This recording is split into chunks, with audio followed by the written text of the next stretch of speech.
Panama case, समात नया bench अगले साल करेगा। पीटीआई का कमीशन बनाए जाने पर कार्रवाई के बॉयकॉट का ऐलान। कप्तान कहते हैं पैनामा लीक्स को भूलने नहीं देंगे।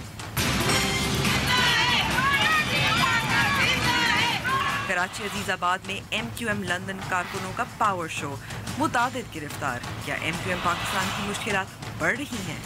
और सिंध में 62 कलदम जमातें सरगर्म अमल। नेशनल एक्शन प्लान पर उठते सवालात। अस्सलाम वालेकुम and welcome to News Wise. मैं हूं अंबर शम्सी। सुप्रीम कोर्ट ने तो कह दिया कि पैनामा लीक्स के मामले पर कमीशन बनाने के लिए ना PTI और ना ही PMLN की इजाज़त दरकार होगी।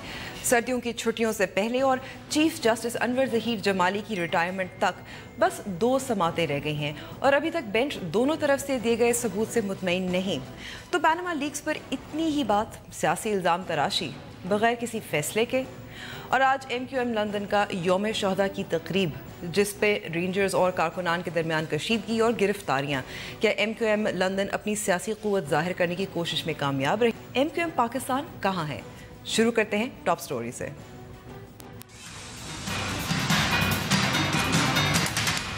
कमीशन तो और टाइम लगा देगी, ये तो और लंबा खेल जाएगा।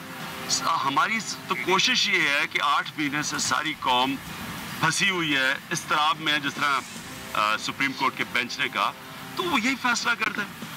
प्रेरोगेटिव तो चीफ जस्टिस का है, लेकिन हम ये चाहेंगे कि यही बेंच यही फैसला करे, क्योंकि उन्होंने हेयरिंग तो कर चुके हैं। नून लीग को, नवाज शरीफ को ये वाज़ेह कर देना चाहता हूँ कि हमने ये किसी सूरत कौम को ये भूलने नहीं देना। लेकिन आज अदालत उज़्मा की तौहीन की गई, जुडिशरी की तौहीन की गई और उनको कहा जी हम आपका फैसला नहीं मानते। आप तो कहते थे कमीशन नहीं बनेगा तो लॉकडाउन करूंगा, कमीशन बनेगा तो मैं बाइकआउट करूंगा। खान साहब कहाँ, क्या कह रहे हैं आप? ना बने तो लॉकडाउन, बने तो बाइकआउट।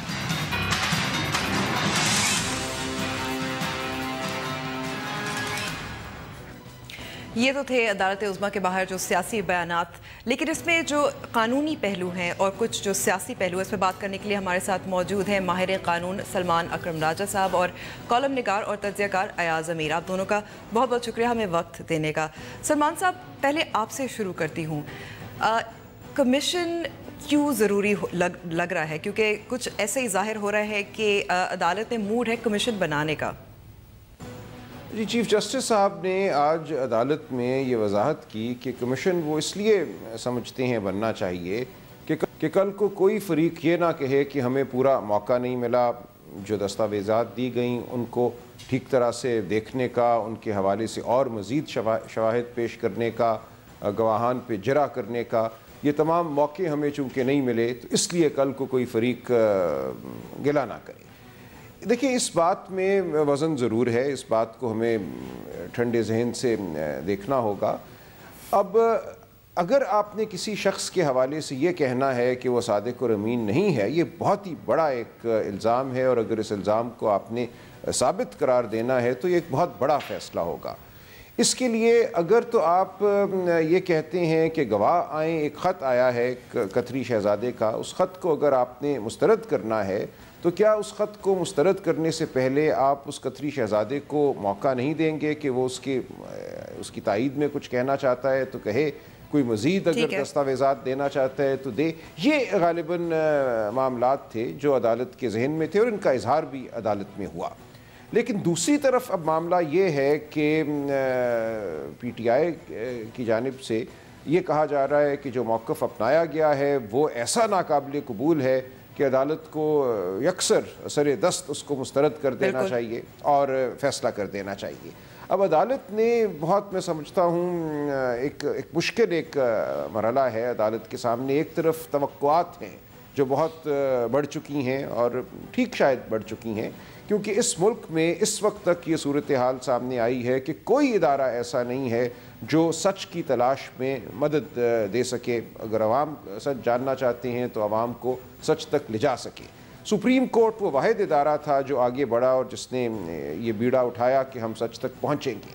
अब लोगों के जहनों में, दिलों में कुछ इसमें मैं समझता हूँ वसवसा भी है और ये ख्वाहिश भी है कि सच तक बहुत जल्दी पहुँचा जाए, जबकि अदालत जो है वो कवायद की पाबंद है। अदालत ने ये देखना है कि इतना बड़ा फ़ैसला करने से पहले किस मयार की शहादत अदालत के सामने हो और उस मयार की शहादत को हासिल करने के लिए क्या तरीक़ाकार अपनाया जाए।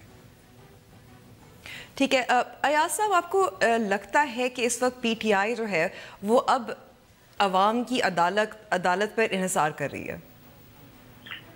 अभी तक तो वो सिर्फ उन्होंने कोई इशारे दिए हैं पर कोई फैसला नहीं किया, लेकिन ये तो अब साफ जाहिर हो रहा है कि मामला लटक गया है और ये तवालत पकड़ जाएगा और फैसला इस बेंच ने नहीं किया। अगले पे अब छोड़ दिया है, नए चीफ जस्टिस साहब आएंगे तो ये अब लंबी बात होगी, अब पता नहीं। लेकिन उसमें एक ये भी बात है कि नतीजे पे नहीं पहुंचे, लेकिन प्राइम मिनिस्टर को या उनके खानदान को कोई क्लीन चिट और क्लेम्स भी नहीं मिली कि ये पिटिशन बेबुनियाद था, इसमें कोई वजन नहीं था। तो ये मसला लटकता रहेगा और ये तो कोई ऐसे लगता है, मैं समझता हूं कि अगली इलेक्शन तक ये एक इश्यू रहेगा जो रिजॉल्व नहीं होगा, इसका हल नहीं होगा, लेकिन सियासी अखाड़े में, मैदान में इसे बस उछाला जाएगा। नून लीग इसे दिफा करती रहेगी, PTI इसको इस्तेमाल करेगा और अगले इलेक्शन में भी एक मौजूए इलेक्शन जो है, इलेक्शन इश्यू एक बना रहेगा। लेकिन फैसला जो है, पहले भी लोग समझते थे कि फैसला कुछ होगा नहीं। लेकिन उस हद तक अगर हम कह सकते हैं अयाज साहब, उस हद तक PTI एक तरह से कामयाब नहीं रही कि इसको इशू को दे केप्ट इट अलाइव, और अगर लटकता भी रहा वो इस्तेमाल तो कर सकते हैं अपने मकासद के लिए। बिल्कुल ठीक है, वही जो देखिए ना कि रोजाना इल्जामात लगे, टॉक शोज पे पता नहीं कितने चैनल्स हैं आजकल पाकिस्तान में, रोजाना मौजूए सुखन, मौजूए गुफ्तगू, पैनामा लीक्स हो, पैनामा गेट हो, आपके खानदान के बारे में हो, दादा जान का भी नाम आ गया, मरहूम का, बेटी का आ रहा है, बच्चों का आ रहा है, कोई अच्छी बात तो नहीं है। तो उस हद तक एक सियासी मसला जो है PTI ने इसको उजागर करना और जिंदा रखना, उसमें वो बिल्कुल कामयाब रही है। और क्योंकि ये मसला खत्म नहीं हुआ तो ये फुटबॉल की तरह बिल्कुल उसके साथ ये खेलते रहेंगे और PML नून जो है उस हद तक खराब होती रहेगी, चाहे फैसला ना हो, और मेरे ख्याल फैसला नहीं होगा। ठीक है सलमान साहब, एक कमीशन जो है ज़ाहिर थरली जो है उसकी इन्वेस्टिगेशन होती है, अगर कमीशन बने तो ये तो जाहिर है फ़ायदा होगा क्योंकि कुछ नताइज तो निकलेंगे, उसे मज़ीद सबूत जो है मंगवाए जाएंगे। मकसद तो यही है कमीशन को बनाने का कि जो दस्तावेज़ात फ़राहम कर दी गई हैं उनके तनाजुर को देखा जाए, उन दस्तावेज़ात के हवाले से अगर और मज़ीद कोई कड़ियाँ मिलती हैं तो उनको सामने लाया जाए। लेकिन जो ख़दशा जिसका इजहार आज़मीर साहब कर रहे हैं वो बहरहाल अपनी जगह है कि इसमें मामला तवालत भी पकड़ सकता है और बहुत तवालत भी पकड़ सकता है। कहा गया कि 40 साल का रिकॉर्ड मैसर नहीं है, हो सकता है कमीशन के सामने यह मौक़िफ़ अपनाया जाए कि हमें 3, 4, 5 माह का वक्त चाहिए ये रिकॉर्ड मुरतब करने के लिए। उसके बाद हो सकता है किसी गवाह को पेश करना कोई भी फ़रीक चाहे और उस गवाह की मौजूदगी के लिए मज़ीद वक्त दरकार हो। तो जब अदालती अमल इस तरह शुरू हो जाता है, शहादत, गवाही, दस्तावेज़ का, तो उस अमल को बहुत मुख्तसर करना आम तौर पे हमारे यहाँ बहुत मुश्किल होता है। लेकिन अभी भी मैं समझता हूँ कि इस मामले को हम राइट ऑफ बिल्कुल नहीं कर सकते, ये नहीं कह सकते कि अब इरादा नहीं है अदालत का फ़ैसला करने का, लेकिन ये बिल्कुल मुमकिन है कि फ़ैसला आने में बहुत ताख़ीर हो जाए और शायद 2018 भी आ जाए। मैं नहीं कहता कि आएगा, लेकिन ये इम्कान मौजूद है। लेकिन अगर जब नया बेंच, जो इशारा मिला है कि नया बेंच तश्कील दिया जाएगा, जो PTI नहीं चाहती, वो चाह रहे हैं कि यही बेंच रहे और सिर्फ चीफ जस्टिस जो है वो नए सामने आए, मियां साकिब निसार। देखिए, ये अब आने वाले चीफ जस्टिस साहब की सवाबदीद पे होगा, लेकिन आज जो एक बहुत अहम जुमला ऑर्डर में लिखा दिया गया वो ये था कि इस मुकदमे को पार्ट हर्ड नहीं तस्वुर किया जाएगा। हमारे कानून की इस्तिलाह में पार्ट हर्ड का मतलब ये होता है कि एक मुकदमा अब चल पड़ा है और आइंदा उन्हीं जज साहिबान के सामने लगेगा जो इसको अब तक सुनते रहे हैं। ये कह देने से कि इस मुकदमे को पार्ट हर्ड नहीं समझा जाएगा, आने वाले चीफ जस्टिस साहब के लिए बिल्कुल एक क्लीन स्लेट है अब उनके पास कि वो इन्हीं 4 मेंबरान को जो मौजूद होंगे चीफ जस्टिस साहब की रिटायरमेंट के बाद भी उनको उस बेंच में शामिल करती हैं, खुद बैठती हैं या बिल्कुल अक्सर कोई मुख्तलिफ बेंच बना देती हैं। ये तमाम बातें अब इख्तियार में हैं आने वाले चीफ जस्टिस साहब के। ठीक है, अयाज अमीर साहब और अकरम राजा साहब, आप दोनों का बहुत बहुत शुक्रिया। लेकिन हम अब ब्रेक पे जा रहे हैं और ब्रेक के बाद MQN लंदन का पावर शो।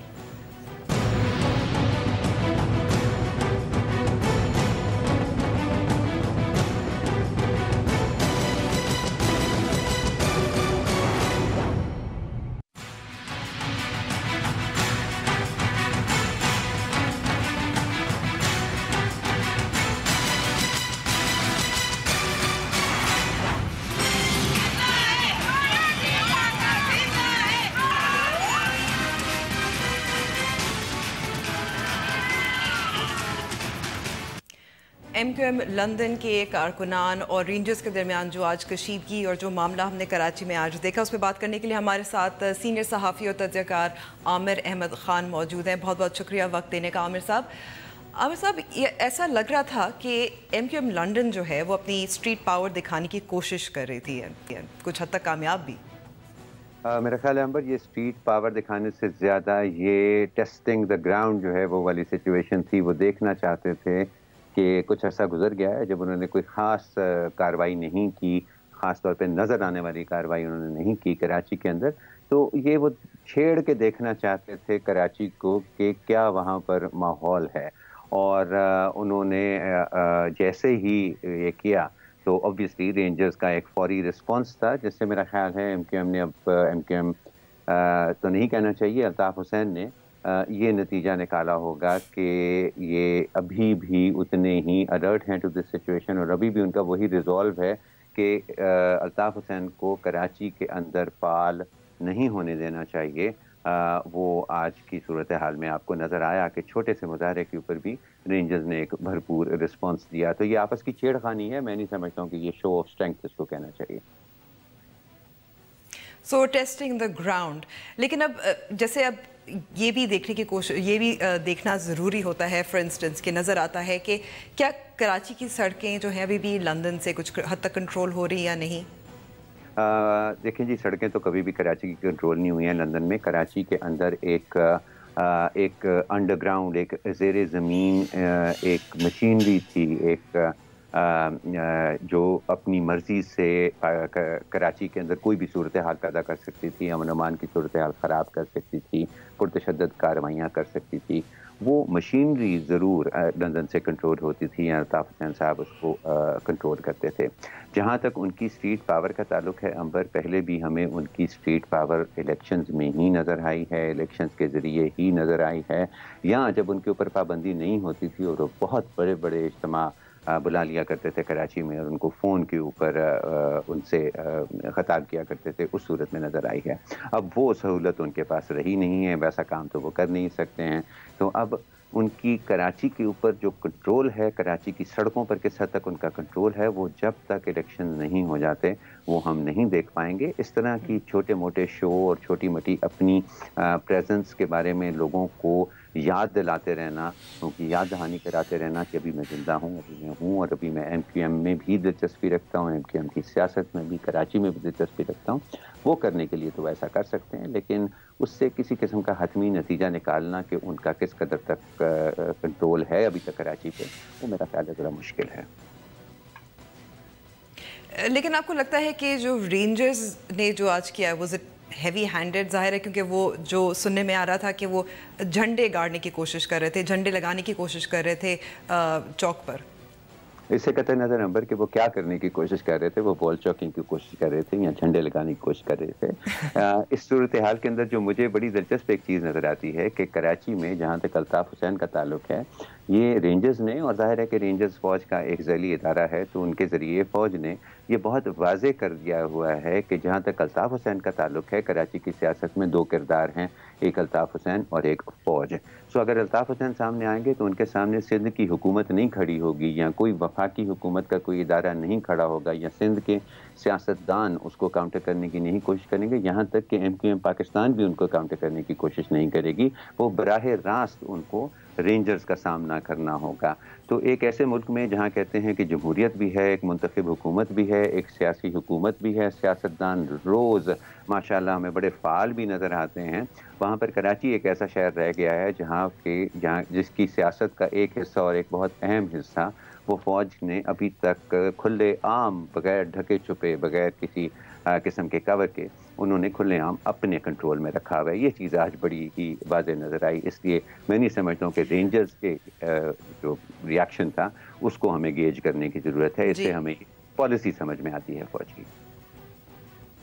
ठीक है, लेकिन अगर हम MQM पाकिस्तान की तरफ जाएं, अली रज़ा आब्दी को एक्सपेल कर दिया गया और वो आपने कहा कि फ़ाल नज़र आते हैं, लेकिन आजकल MQM पाकिस्तान बहुत ज़्यादा फ़ाल नज़र नहीं आ रहा, क्योंकि वो इस खेल में एक कैरेक्टर नहीं है जी। इस खेल की इस स्टेज के ऊपर वो एक प्लेयर नहीं है MQM पाकिस्तान। वो इस वक्त पीछे बैठे हुए हैं, वो देख रहे हैं कि ये जो ऊँट एक लंदन में है और एक ऊँट जो कराची में है वर्दी के अंदर, इन दोनों की लड़ाई के अंदर कौन सा ऊँट जो है वो बचा रह जाएगा और फिर वो किस करवट बैठेगा, उसके बाद ही वो फैसला करेंगे कि उन्होंने अपनी अगली सियासी चाल वो क्या करनी है। इस वक्त मेरा ख्याल है वो बहुत सोच समझ के और बड़े मशवरे के बाद, बड़ी मशावरत के बाद वो इसी नतीजे पर पहुंचे हैं कि इस लड़ाई के अंदर पड़ने की ज़रूरत ही नहीं है। ना तो हमें रेंजर्स या फ़ौज का साथ देने की ज़रूरत है, ना हमें अल्ताफ़ हुसैन के हक़ में कोई बात करने की ज़रूरत है। चुप करके इनको आपस में देखते हैं कि ये क्या, कहाँ तक ये मामला लेके जाते हैं, और फिर जब इलेक्शन करीब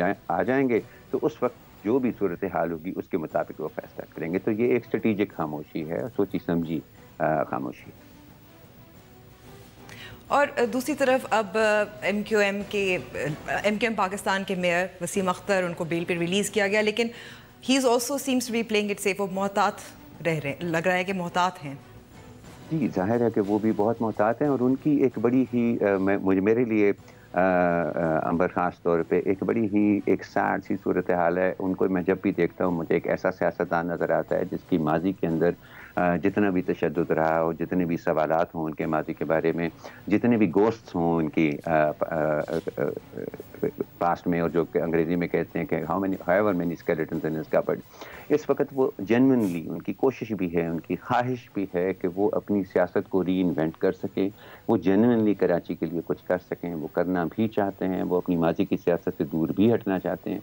लेकिन कराची का पॉलिटिकल कल्चर, जिसके अंदर अभी भी अल्ताफ़ हुसैन साहब एक अहम किरदार हैं, जिसको अभी तक रेंजर्स जो हैं वो कंट्रोल करने पर मुस्सिर हैं, और इस पॉलिसी के अंदर हमें कोई तब्दीली नहीं नज़र आती। उन्होंने उनके हाथ बिल्कुल बांध दिए हैं। तो मैं नहीं समझता हूँ कि वसीम अख्तर साहब के पास कोई चारा है इसके सिवा कि वो भी खामोश रहें, वो भी मोहतात रहें। हालांकि इस वक्त अगर उनको थोड़ा सा भी काम करने दिया जाए तो मेरा ख्याल है कराची में बहुत बेहतरी आ सकती है। आमिर अहमद खान साहब, बहुत बहुत शुक्रिया करने का। लेकिन अब हम ब्रेक पे जा रहे हैं, और ब्रेक के बाद हम देखेंगे कि सूबा सिंध में जो कलअदम तंजीमें हैं, कुछ ऐसी हैं जो दोबारा से सर उठा रही हैं, उस पर हम एनालिसिस लेंगे ब्रेक के बाद।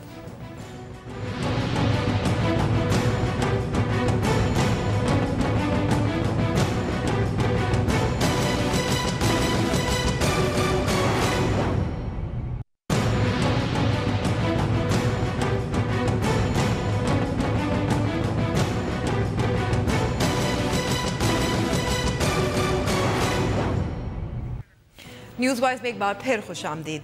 दहशतगर्दी के खिलाफ जारी ऑपरेशन ज़र्ब-ए-अज़्म और कराची ऑपरेशन के बावजूद सूबा सिंध में 62 कलअदम मजहबी और फ़िरक़ा वाराना तंजीमों ने एक बार फिर सर उठाना शुरू कर दिया है, और उनका सरगर्म होना नेशनल एक्शन प्लान पर सवालिया निशान उठा रहा है।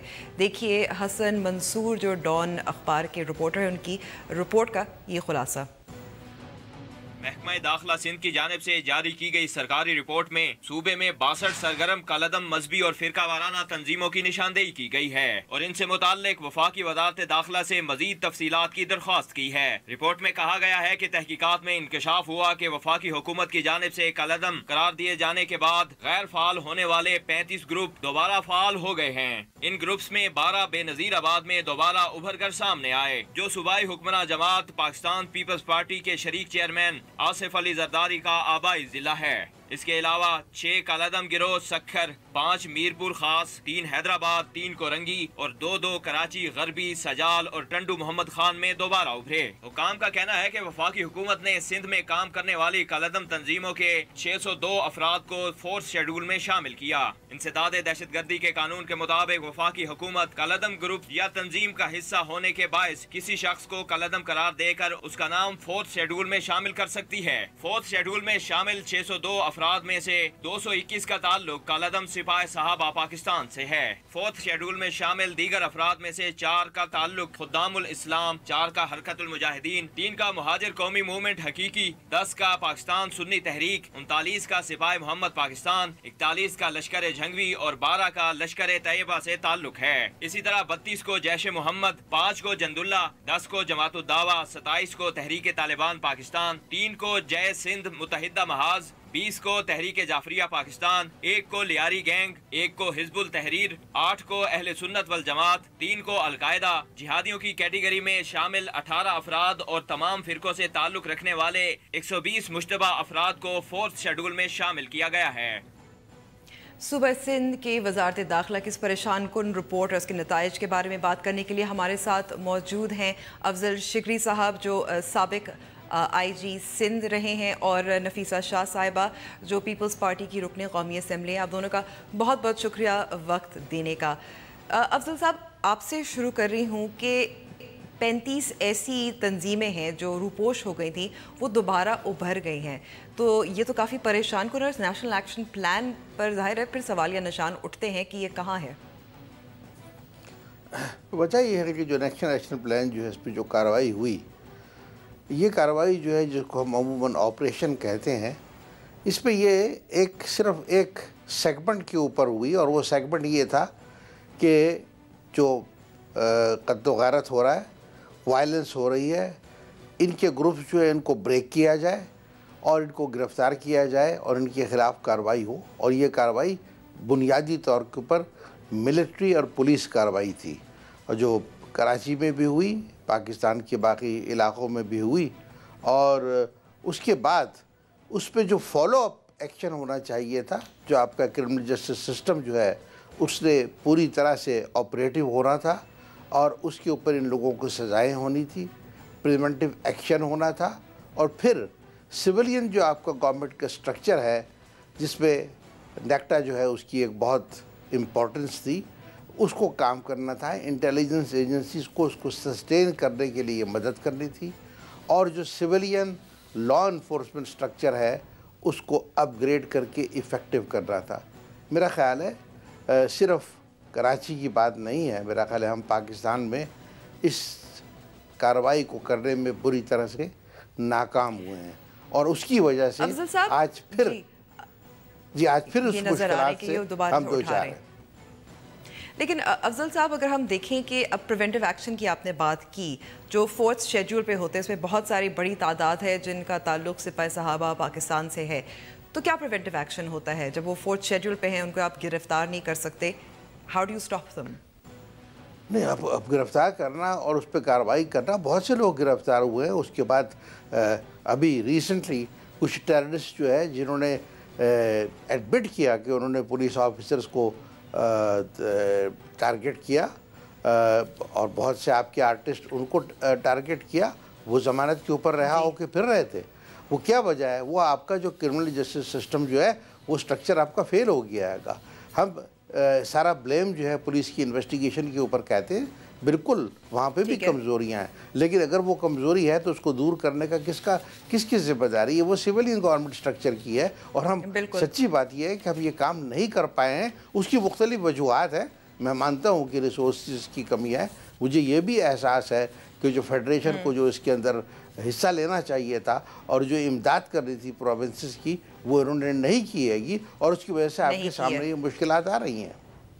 ठीक है, नफीसा साहिबा, मैं आपसे पूछना चाहूँगी कि सिंध गवर्नमेंट ने कोशिश की थी कि मदारस की रजिस्ट्रेशन पर, क्योंकि कुछ ये सिंध हुकूमत के आदाद शुमार है कि ऐसे 48 मदारस थे जिनके ताल्लुकात कलदम तंजीमों के साथ थे, वो कहाँ पहुँचा है? क्योंकि उस पर काफ़ी अपोजिशन भी नज़र आई थी। ये सारा डेटा तो हमारे जो मजहबी उमूर के सिंध के एडवाइजर हैं शायद कयूम सिंह साहब, उनके पास ये सारा डेटा होगा, उनसे लेना चाहिए, और ये अच्छी पेशरफ्त हुई है, उनसे आप जरूर प्रोग्रेस मांगे। मेरा इस वक्त, क्योंकि आपने सिंध का तो जिक्र किया, लेकिन जो नेशनल एक्शन प्लान का इशू है उस पर डायरेक्टली मुंसलिक हैं हमारे वजीर दाखिला। कौम को ये सवाल पूछना चाहिए कि पिछले कई हफ्तों से वो गायब है, और वैसे तो वो 2-2 घंटों की सियासी प्रेस कॉन्फ्रेंसेस तो करते हैं, लेकिन मैंने 1-1.5 साल से नेशनल एक्शन प्लान के ऊपर, क्योंकि ये प्लान पूरे मुल्क में जो है उसको नाफिज करना था, जिसमें सूबाई हुकूमतें और फेडरल इंटीरियर मिनिस्ट्री की लीड ऑर्गेनाइजेशन इंस्टीट्यूशन थी, और उसकी सरबराही जो है खुद वजीर आजम कभी करते रहे हैं, कभी चौधरी निसार करते रहे। सवाल ये है कि वो इस वक्त किधर है? उनकी गैर मौजूदगी में जंग में एक जंगली साहब हैं जो कलदम तंजीम से ताल्लुक रखते हैं, उनके वाले वो भी, और वो कैसे इलेक्ट हो गए। लेकिन नफीसा साहिबा देखिए, आप एक हिस्से की इन बात ओवरऑल पर्सपेक्टिव की बात किए बगैर, पता में क्या हुआ, कितने धमाके हुए, उसके बाद जी, लेकिन नफीसा साहिबा, क्योंकि जाहिर है जो इस पे अमल दरामद है वो सूबाई हुकूमत करेगी, और आसिफ अली जरदारी साहब के ज़िले में बेनज़ीराबाद में 12 ऐसी कलदम तंजीमें ऑपरेट कर रही हैं। ये बिल्कुल आपकी वजह बात है कि प्रोविंसेस को इसमें करना है, लेकिन फेडरल गवर्नमेंट के साथ मिलकर, और जो डायरेक्शन है वो फेडरल गवर्नमेंट का आना है। ये आज ही नहीं है, ये सिंध में जो ये रुझान हुआ ये 80s में, जैसे कि मैं बेनज़ीराबाद की बात करूँ, मेरे अपने ज़िले में ये प्रॉब्लम है, वहाँ पर है कलदम तंजीमों जिनका है लीड। मेरे ऊपर खुद के ऊपर जो हमला हुआ था वो सिपाही साहबा के कारकुन ने किया था, खुशकिस्मती से मैं बच गई, लेकिन बदकिस्मती से 6 हमारे छह शहरी शहीद हुए थे। ये चंद साल पहले की बात है जी। और वो बंदा जब एस्केप हुआ कहाँ से मिला? भावलपुर से। तो ये पूरा मुल्क इसमें लिंक है, और इनके जो रूट्स हैं, जितनी भी कलदम तंजीमें हैं, इनके आप बेशक शेड्यूल मंगा लें, इनके जो हेड्स हैं वो लगभग साउथ एंड सेंट्रल पंजाब, उनकी कड़ियाँ वहाँ मिलती हैं, और मिलती हैं। तो दैट्स व्हाई आई से कि इसको हम सिंध और पंजाब, इसको हम बांटे ना। ठीक है, नेशनल इशू है। अगर सिंध में इशू है तो नेशनल इशू है, अगर पंजाब में इशू है तो नेशनल इशू है। फेडरल गवर्नमेंट जो है इसको तयन करना है, अलार्मिंग सिचुएशन है, और मिलकर इसको हमें फेस करना जी। बिल्कुल नफीसा साहिबा जी, बहुत बहुत शुक्रिया बात करने का। अफजल शरीफ, मिलकर काम करना है, और ये फेडरल इशू है। लेकिन अब हमें ब्रेक पे जाना है, और ब्रेक के बाद हम मिलेंगे पाकिस्तानी हल्क से।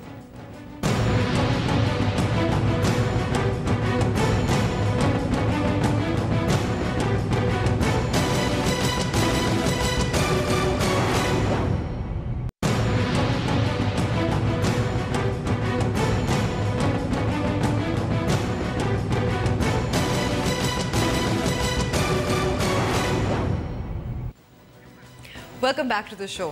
हाल ही में एक सर्वे सामने आया है जिसमें पता चला है कि जो लोग जंग और जंगी जराइम को जायज़ समझते हैं उन लोगों में इजाफा हुआ है। तफसील इस रिपोर्ट में। बैनुल-अक़वामी रेड क्रॉस के ज़रिए निगरानी 16 ममालिक में कराए गए एक अवामी सर्वे के मुताबिक आम शहरी इलाकों में बमबारी को जायज़ समझने वाले अफराद में इजाफा देखने में आया है। सर्वे के मुताबिक अक्सरियत राय जंगी जराइम के खिलाफ है। ताहम कुछ ममालिक में सन 1999 के मुकाबले में अब ऐसे अफराद की तादाद बढ़ी है जो शहरी इलाकों में बमबारी को जायज़ करार देते हैं। पीपल ऑन वॉर यानी जंग पर अवामी राय नामी सर्वे के मुताबिक 46% अमरीकी जंगी कैदियों पर तशद्दुद के हामी है, जबकि नाइजीरिया में ऐसे अफराद की तादाद 70% और इसराइल में 50% है। 1999 में किए गए सर्वे में 65% अमरीकी अवाम जंगी कैदियों पर तशद्दुद के खिलाफ थे। ताहम अब ऐसे अफराद की तादाद 54% है। जो ममालिक खुद जंग की लपेट में हैं, उनमें ऐसे अफराद की तादाद ज्यादा है जो जंगी कैदियों पर तशद्दुद को गलत समझते हैं। यमन और अफगानिस्तान के 100%, जबकि शाम के 70% और इराक के 68% अवाम तशद्दुद और जंगी जराइम को नाजायज समझते हैं। ताहम अक़वाम मुत्तहिदा के 5 मुस्तकिल रुकन रियासतों अमरीका, रूस, बरतानिया, चीन और फ्रांस से ताल्लुक रखने वाले सिर्फ 40% अफराद किसी दुश्मन को शहरी आबादी वाले इलाके में, जहां गालिब इम्कान आम शहरियों के मारे जाने का भी हो, गलत इकदाम समझते हैं। इंटरनेशनल रेड क्रॉस कमेटी ने इस अवामी जायजा में 16 ममालिक में 17,000 से ज्यादा अफराद की राय ली, जिसमें जंग से मुतालिक मुख्तलिफ मौज़ूआत पर सवालात के जवाबात हासिल किए गए। आपने हॉलीवुड की फिल्मों में तो हल्क का किरदार देखा होगा, लेकिन आपको मिलवाते हैं असल जिंदगी में मर्दान के पाकिस्तानी हल्क से। उम्र 24 साल, लेकिन वजन 436 किलोग्राम। मर्दान का खिज़र खान उर्फ खान बाबा की जिसामत हल्क जैसी है और शायद ताकत भी, और बनना है तो बस WWE रेसलर।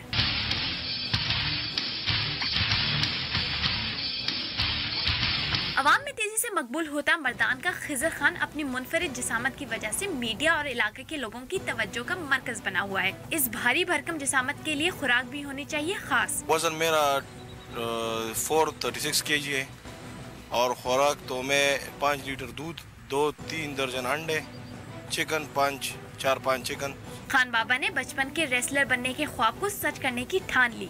रेसलिंग का शौक था और कोई खेल के साथ शौक नहीं था, सिर्फ रेसलिंग देखता था। जब मैं रेसलिंग देखता था, वहाँ अपने आप को पाता था अपने माइंड में कि एक दिन यहाँ पर मैं हूँगा। और इस सिलसिले में वो अपना वजन और बढ़ा रहे हैं ताकि आने वाले WWE रेसलिंग के मुकाबलों में हिस्सा ले सकें और मुल्क के लिए एजाज़ात जीत सकें।